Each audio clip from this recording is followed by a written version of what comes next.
Hello everyone, good morning. আজকে দেখো আমাদের এখানে ফার্স্ট এরকম কুয়াশা। এখন কটা বাজে?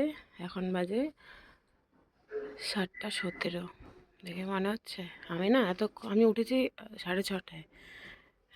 উঠে তখন ভাবলাম এখনও হয়তো সকাল হয়নি, কারণ আমাদের এখানে একটু লেট করে সূর্য ওঠে, সকাল হয়। আমি বাইরে আর আসিনি। তো এখন ছেলেকে ওঠালাম, আজকে ছেলের এক্সাম আছে। তো উঠিয়ে আমি ব্যালকনিতে আসলাম, এসে দেখি এই অবস্থা। এখন এত কুয়াশা, চারপাশ দেখাই যাচ্ছে না। এখন বাজে 7:17, কোনো দিকে দেখা যাচ্ছে না। দেখো আমাদের রাস্তা, এটা আমাদের গলিটা, এদিক দিয়ে বাইরে যেতে হয়, গলিটা পর্যন্ত দেখা যাচ্ছে না।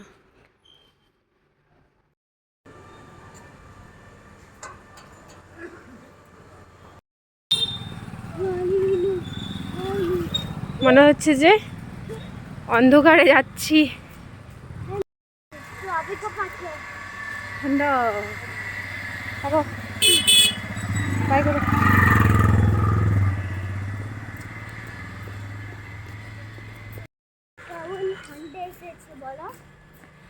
কেমন ঠান্ডা এসেছে? এই ঠান্ডাতে তুমি স্কুল যাচ্ছ? হ্যাঁ। স্কুলে কি এক্সাম দিতে? হ্যাঁ, এই যে